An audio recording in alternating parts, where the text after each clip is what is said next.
मी आज काही भाषण करणार नाहीये. ही जागा नाहीये भाषण करण्याची.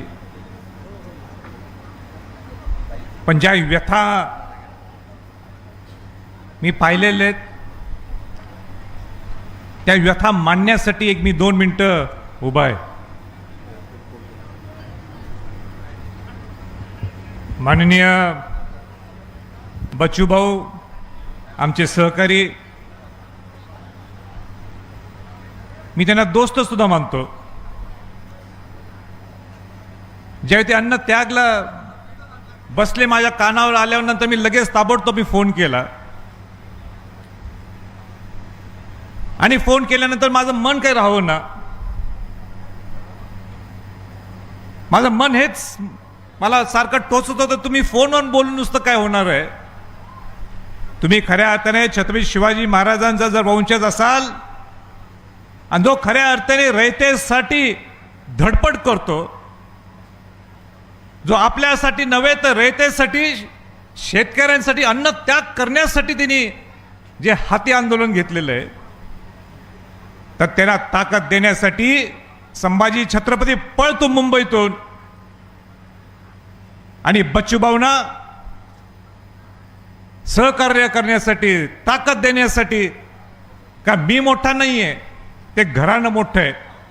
आणि म्हणून त्या छत्रपती घराण्यातल्या व्यक्ती, त्यांच्या घराण्यातल्या वंशज बच्चूभाऊंच्या बरोबर आहे, हे महाराष्ट्राला सुद्धा मेसेज देण्यासाठी आज मी आलो. मला आश्चर्य वाटते, शेतकरी हा आपला केंद्रबिंदू आहे. शेतकरी आपली जान आहे, आपली शान आहे. आणि स्वतः आत्ताचं सरकार सुद्धा काय म्हणते, हे सामान्यांचं सरकार आहे. पण शेतकरी कोण आहे? शिवाजी महाराजांनी शेतकऱ्यांना स्वरक्षण कसं दिलं होतं? या महाराष्ट्रात एवढे महापुरुष होऊन गेले, हे सरकार स्वतः म्हणते की आमचं सामान्यांचं सरकार आहे. मग बच्चूभाऊ काय वेगळं आंदोलन करायला लागलेत? काय गरज आहे तिने आंदोलन करायची? त्यांच्या मागण्या काय चुकीच्या आहेत का? मागण्या या रास्त नाहीत का? तुम्हीच मतं मिळवण्यासाठी कर्ज माफी करतो म्हटलं, तर 6 महिने होऊन गेलेत, आता त्याच्यावर काय चर्चा करत नाही?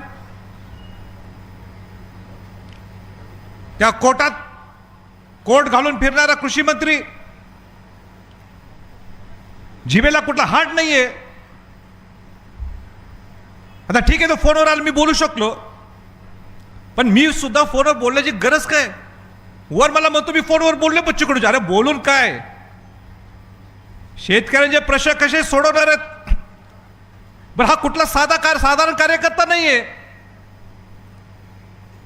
बच्चूभाऊचं आयुष्य हे शेतकऱ्यांसाठी, कष्टकऱ्यांसाठी गेलेलं आहे. आयुष्य शेतकऱ्यांसाठी, कष्टकऱ्यांसाठी गेलेलं आहे. संभाजीराजांनी जर आंदोलन केलं, जसं मी एक अन्न त्याग आंदोलन केलं होतं, तुम्ही माझ्यावर सुद्धा थोडीफार शंका घेऊ शकता, पण या व्यक्तीच्यावर शंका घेण्यासाठी 1% सुद्धा तुम्हाला पाहायला मिळणार नाही.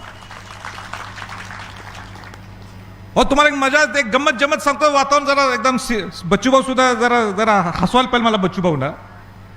म्हणून मला एकदमच सुचला आता, विधानसभेच्या निवडणुकीत आम्ही सगळे एकत्र प्रचार करत असताना किंवा विधानसभेच्या निवडणुकीत कशा पद्धतीने प्रचार करायचा ह्याच्यासाठी आमच्या नेहमी मीटिंग असायच्या.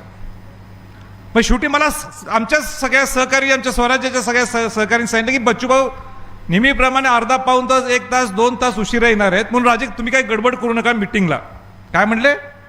मीटिंगला काही गडबड करू नका, तुम्ही उशिरा येणारच आहेत बच्चूभाऊ. त्यांची नेहमीची एक पॅटर्नच आहे, ते उशिरा पोहोचतात. म्हटलं काय फरक आहे, आपण जाऊ पण टाईमशी. आपण टाईम दिला तर चुकून बच्चूभाऊ अगोदर काय करताय? आणि मग मी माहिती घेतली, हे कुठं आहेत, हे ना का उशीर होतो, हे ना मीटिंग महत्वाची नाही, हे ना राजकारण महत्वाचं नाही, पण हे कोणाच्या बरोबर दिव्यांग लोकांच्या बरोबर चर्चा करत बसलेत, दिव्यांग लोकांचे प्रश्न सोडत बसलेत, शेतकऱ्यांचे प्रश्न सोडत बसलेत, सामान्य लोकांचे प्रश्न सोडत बसलेत. राजकारण गेलं खड्ड्यात. मिटिंग गेली खड्ड्यात. पण ज्यांच्यासाठी मी माझं आयुष्य लढा दिलेलं आहे, ज्यांच्यासाठी मी ठामपणे उभा आहे, मला ते लोक महत्वाचे आहेत, ती जनता महत्वाची, ते शेतकरी महत्वाचे आहेत, कष्टकरी महत्वाचे, ते दिव्यांग महत्वाचे आहेत. ही काम करण्याची पद्धत आहे. आणि सरकार ही परीक्षा बघायला लागले या व्यक्तीकडून 5 दिवस सुद्धा कसे. दुसऱ्या कोणी ते आंदोलन केलं तर मी समजू शकतो. प्रामाणिक कष्टाळू, त्याची ओळखच आंदोलक म्हणून आहे. याची ह्या माणसाची, ह्या व्यक्तीची ओळख आमदार किंवा मंत्री म्हणून नाहीये. ह्याची ओळखच हा कष्टकऱ्यांसाठी, सामान्य लोकांसाठी, गरिबांसाठी, दिव्यांगांसाठी आयुष्यभर लढा दिलेला आहे. आणि ह्यांच्यावर तुम्ही शंका व्यक्त करता. आतापर्यंत मिटिंग आहे, ते प्रश्न जाणले सगळे शेतकऱ्यांचे, जे 16-17 प्रश्न दिलेले ते रास्त आहेत प्रश्न. तुम्ही विचार करण्याची गरज नाही आहे. तिथं तुम्हाला त्यांची 4, 5, 6 दिवस नेण्याची पुढे गरजच नाहीये. तुम्ही घ्या ना मिटिंग, विषय सोडून टाका ना. पण माझं सरकारला आव्हान आहे, जर काय बच्चूभाऊंची तब्येत खालवली तर त्याला जबाबदारी सरकार असणार आहे. त्याला जबाबदारी सरकार असणार. आणि अशी पाळी आणू नका की आम्ही सुद्धा त्या करायला त्यांच्या पाठोपाठ जाऊ. मग त्यांच्या बरोबर तर आम्ही आहोतच पूर्वीपासून आहे, ह्याच्या पुढे सुद्धा असणार आहे. पण परिस्थिती ही आणू नका की महाराष्ट्र पेटेल. परिस्थिती ही आणू नका की शेतकरी ज्या पद्धतीने पंजाबमध्ये आवाज उठवला, आपला शेतकरी शांत आहे, संयमी आहे, कष्टाळू आहे, म्हणून तुम्ही ह्या शेतकरी बांधवांना ग्रही धरू नका. नाही तर पंजाब सारखी परिस्थिती झाली निर्माण तर ते महाराष्ट्राला परवडणार नाही. अजूनही हातात वेळ आहे, 1-2 दिवस हातात वेळ आहे, तर तुम्ही लवकर निर्णय घ्या. योद्धा पातळीवर तुमची मीटिंग इथं पाठवा. नुसतं मंत्र्यांना नावासाठी पाठवू नका. इथं काय करणार आहे तुम्ही कागद तयार करूनच या की हो बच्चू भाऊ तुमच्या ह्या मागण्यापैकी ह्या मागण्या पहिल्या मी सोडतोय, बाकीच्या मागण्या ह्या पुढच्या महिन्यात सोडतोय. आणि म्हणून बच्चू भाऊ तुम्ही तब्येतीची काळजी घ्यायला पाहिजे. मी मोठा नाही तुमच्यापेक्षा वयाने, पण माझा अधिकार आहे या घराण्याचा वंशज म्हणून, शिवाजी महाराज शाहू महाराजांचा घराण्याचा वंशज म्हणून माझा अधिकार आहे. मला आजही आठवत की तुकडोजी महाराज ज्या कोल्हापूरला आले होते, ते आमच्या आजोबांना छत्रपती शहाजी महाराजांना नवीन राजवाड्यावर भेटायला होते. आणि मला माहीत नव्हतं, ज्या मी त्या आश्रमाला गेलो ते मला सांगण्यात आलं. पण सांगायचं तात्पर्य एवढंच आहे की बच्चूभाऊ मला माझा तुमचा अधिकार ह्याच्यासाठी आहे. तुमचे पल्स रेट आता कमी झालेले आहेत. आताच माझ्यासमोर डॉक्टरनी सांगितलं पल्स रेट कमी झालेले आहेत. तुम्ही पाणी कमी पिताय. इथं भाषणाच्या पेक्षा आणि फार गर्दी करण्यापेक्षा इथं गर्दी कोणी स्टेजवर करू नका. त्यांना जास्तीत जास्त एनर्जी त्यांनी वाचवणं गरजेचं आहे. कोणाशी बोलायचं नाही बच्चूभाऊ, तुम्ही माझं ऐकायलाच पाहिजे. तुम्ही ऐकायला पाहिजे. तुम्ही दुसरं कोणाचं ऐकू नका. एक शेतकऱ्यांचं ऐका आणि आमचं ऐका.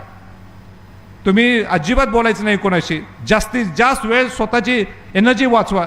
पाणी 4 ते 5 लिटर, जे त्यांच्या बरोबर कोर्टीमध्ये त्यांनी 4 ते 5 लिटर पाणी प्यायचं. सकाळी उलटी झाल्यामुळं ते पाणी कमी घ्यायला लागलेले आहेत आणि 3 ते 4 लिटर पाणी जात नाही. आपल्यासाठी आपला योद्धा लढवा ठेवायचा असेल तर पाणी 4 ते 5 लिटर जायला पाहिजे. त्यांनी कोणाशी बोलायचं नाही, जास्त उठायचं नाही. आणि इथं आमच्यासारखे कोण भेटायला आले तरी बघायची सुद्धा गरज नाही. बच्चूभाऊ आम्ही समजू शकतो की आम्ही आलो भेटायला, तो ऑटोमॅटिक नोंद होते आणि आम्हाला नोंद करायची सुद्धा काही गरज नाही. पण तुम्ही अरे आलाय ओ अंकुश कदम आलेत हात द्या, मग अंकुश कदमनी कानात काय जाऊन सांगायचं, काय सांगायची गरज नाही. अंकुश भाऊ धनंजय जाऊ भेटणार, हा दीपक केदार येणार, ठीक आहे आले सगळ्यांना नमस्कार करा. नमस्कार करायची सुद्धा गरज आहे. हे सगळं मान्य ना तुम्हाला? आपण नुसतं तिथं बसून त्यांना आशीर्वाद द्यायचा आहे. आपण त्यांना तिथं बसून नुसता पाठिंबा द्यायचा आहे. बच्चू भाऊ हम तुम्हारे साथ है. काय म्हणायचं? बच्चू भाऊ मध्ये मध्येच काय म्हणायचं आपण सगळ्यांनी उठून? बच्चू भाऊ हम तुम्हारे साथ है. एवढं म्हटलं तरी बच्चू भाऊ ताकद येते. त्याची ताकदच तुम्ही या. म्हणून इथं कोण जास्त भाषण बिषणात त्याच्या पुढे करायला देऊ नका अशी माझी सगळ्यांना विनंती आहे. भाषणाने आलंय, मोठा नेता आलाय, ते बोलावं, पण त्यांनी बोलून सुद्धा कृतीत सुद्धा आपण मुंबईत जाऊन काय करू शकतो, आपली जबाबदारी काय. तसं मला मगाशी फोन दिला कृषी मंत्र्यांशी, मी बोललो कृषी मंत्र्यांशी. आणि काय जबाबदारी नुसतं भाषण करून चालणार नाही. आपण काय करू शकतो, हे आंदोलन आणि मोठं कसं करू शकतो ह्याच्याकडे सगळ्यांनी लक्ष घालायला पाहिजे.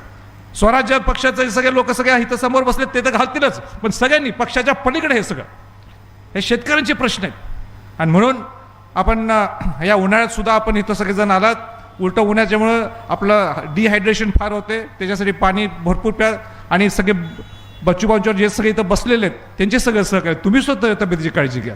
म्हणजे मगाशी कोणीतरी सांगितलं की 65 वर्षाच्या आपल्या आजी त्यांनी सुद्धा म्हटलं की मी बच्चूभाऊ जो पण अन्न घेत नाही तो मी सुद्धा करणार आहे.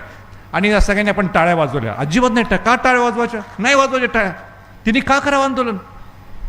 माझी विनंती आहे, जे 60च्या वरचे जे कोण असतील लोक त्यांनी आंदोलन करू नये. तुमचा जीव सुद्धा महत्वाचा आहे. आपण म्हणजे 55-60च्या दरम्यानचे लोक आहेत तिथंच डेडलाईन ठेवा. माझी सगळ्यांना विनंती आहे कोर टीमला, 60 वर्षाच्या वर वयस्कर जर इथं कोण असलं, माझी विनंती आहे तुम्ही आंदोलन करू नका. तुमचं जो जीव तुम्हाला काही वाईट उलटं झालं तर त्यांना आनंद वाटणार आहे, त्यांना बरं वाटणार आहे. आणि म्हणून आपण सुद्धा काळजी घ्यावी अशी माझी सगळ्यांना विनंती आहे. आणि आपण पूर्ण बच्चूभाऊंच्या मागं उभा राहू. एवढंच बोलतो आणि थांबतो.